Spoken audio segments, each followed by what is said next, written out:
Hello, welcome to my channel. ఈరోజు ఈ వీడియోలో మనం పోలవరం ఈ ప్రాజెక్టు మన రాష్ట్రానికి ఒక జీవనాడి వంటిదని మన అందరికీ తెలిసిన విషయమే. ఇక్కడ ఈ ప్రాజెక్ట్ని 2027లో జరిగే గోదావరి పుష్కరాల లోపుగా పూర్తి చేయడం జరుగుతుందని ప్రస్తుత ప్రభుత్వం వారు తెలియజేస్తున్నారు. ఈ పోలవరం ప్రాజెక్టు గురించి కొంతవరకు మనం ఈ వీడియోలో తెలుసుకుందాం. ముందుగా ఈ ఛానల్ సబ్స్క్రైబ్ చేసుకోకపోతే ప్లీజ్ ఈ ఛానల్ సబ్స్క్రైబ్ చేసుకోండి. ఈ ఛానల్ అభివృద్ధికి మీ వంతు సహకారం అందిస్తారని ఆశిస్తున్నాం. ఇక ఆ విషయంలోకి వెళ్తే పోలవరం ప్రాజెక్టు 2014 నుంచి 2019 వరకు శ్రీ చంద్రబాబు నాయుడు గారు అత్యధికమైన ప్రయారిటీ ఇచ్చి దీన్ని నిర్మించడం జరిగింది.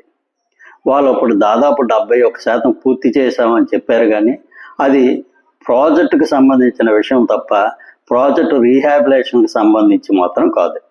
కాకపోతే ప్రాజెక్టు నిర్మాణానికి సంబంధించి మాత్రం వాళ్ళు దాదాపు 71% పూర్తి చేసి ఉన్నారు. రీహాబిలేషన్ అనేది పక్కన పెడితే ఆ తరువాత అధికారంలోకి వచ్చిన వైఎస్ఆర్సీపీ కొద్దిగా కూడా ఆ ప్రాజెక్ట్ని ముందుకు తీసుకువెళ్ళడం జరగలేదు. రివర్స్ టెండరింగ్ అని చెప్పి అప్పట్లో ఉన్న కాంట్రాక్టర్ను మార్చివేసి వేరే కాంట్రాక్టర్కి పనులను అప్పగించి అప్పుడు దాదాపు 1.5 year కాలం గడిచిపోయింది. ఆ తర్వాత కూడా ఈ ప్రాజెక్టుకు సంబంధించి కేంద్ర ప్రభుత్వం నుంచి ఏ విధమైన నిధులు తెచ్చుకోకుండా ఒక్క కేజీ కాంక్రీట్ కూడా అక్కడ పోయడం జరగలేదు. దీనితో 2019 నుంచి 2024 వరకు ఈ ప్రాజెక్టు కార్యక్రమాలు ఆల్మోస్ట్ ఆగిపోవడం జరిగింది. మన అందరికీ తెలిసిన విషయమే. ఆ సమయంలోని నీటిపారుదల శాఖ మంత్రిగా ఉన్నటువంటి అనిల్ కుమార్ యాదవ్ గారు చాలా భారీ ఎత్తున సవాల్ చేయడాలు, తొడగొట్టడాలు ఇటువంటి కార్యక్రమాలు చేశారు తప్ప పోలవరం మీద కొంచెం కూడా ముందుకు తీసుకెళ్లే ఏ విధమైన కార్యాచరణని ఆయన చేయడం జరగలేదు. ఇంకా తర్వాత వచ్చిన అంబటి రాంబాబు గారు అయితే అసలు పోలవరం ప్రాజెక్ట్ అనేది నాకు అసలు అర్థమే కావట్లేదు, అది ఎంతో క్లిష్టతరమైన ప్రాజెక్టు, అది ఎప్పుడు కంప్లీట్ అవుతుంది అనేది కూడా మనం తెలియజేయలేమని చెప్పి ఈ విధమైన వ్యాఖ్యానాలు చేయడం జరిగింది. ఇక్కడ మనకు అర్థం కావాల్సిన విషయం ఏంటంటే అప్పటికే పోలవరం ప్రాజెక్ట్ అనేది నిర్మించడం జరిగింది. సగం నిర్మాణ కార్యక్రమాల్లో పూర్తి చేసుకున్న పనులు అక్కడ చాలా వరకు ఉన్నాయి. ఆ నిర్మాణాలన్నీ భూమి అడుగున అంటే నదీ గర్భంలో చేయడం జరిగింది. దీనితో ఈ 5 సంవత్సరాల్లో చాలాసార్లు గోదావరికి వరదలు వచ్చి ఆ నిర్మాణాలన్నీ చాలా వరకు దెబ్బతినడం జరిగింది. దీనితో 2024లో కూటమి ప్రభుత్వం అధికారంలోకి వచ్చిన తర్వాత అసలు ఆ ప్రాజెక్ట్ని ఏం చేయాలి, చాలా వరకు డయాఫ్రామ్ వాల్ కొట్టుకుపోయిందన్నారు.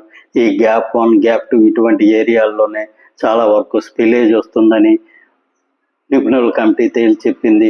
దీనికి ఎలా ముందుకు పోవాలనేది ఒక అర్థం కాక వాళ్ళు విదేశీ నిపుణులతోనే ఒక ప్రత్యేకమైన కమిటీని వేసి పోలవరాన్ని ఎలాగైనా పూర్తి చేయాలని చెప్పి చాలా వరకు దీని మీద దృష్టి పెట్టడం జరిగింది.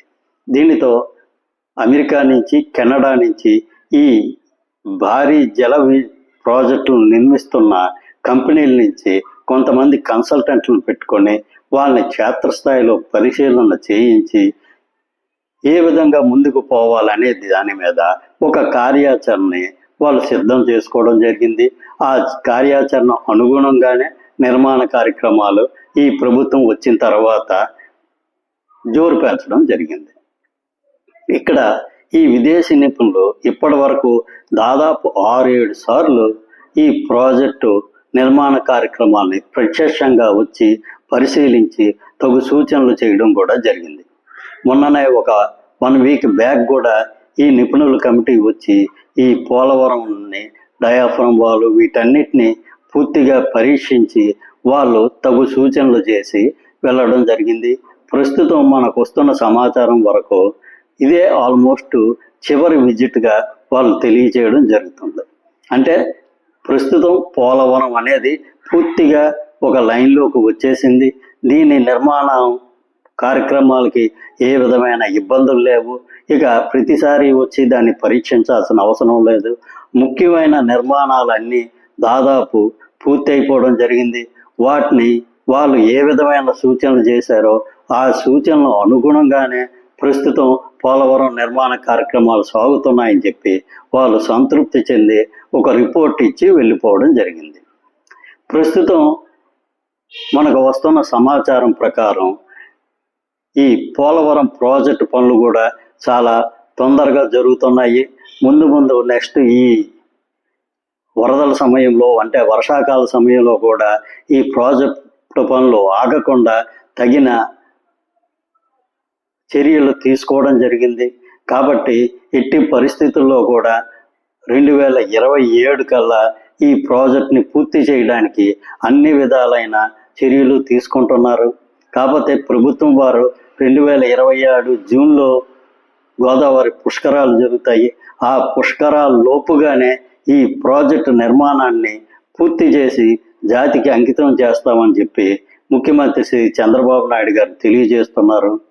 ఏది ఏమైనా కాకపోతే 1-2 నెలలు ఇటు అటు అయినా సరే 2027లోని ఎట్టి పరిస్థితుల్లోనూ పోలవరం ప్రాజెక్టు పూర్తి అయిపోయి అది మన రాష్ట్రానికి మన రాష్ట్ర రైతాంగానికి చాలా వరకు ఉపయోగకరంగా ఉంటుందని చెప్పడంలో ఎటువంటి సందేహం లేదు. Thank you. ఈ వీడియో నచ్చినట్లయితే ఈ ఛానల్ సబ్స్క్రైబ్ చేసుకోండి. Thank you very much.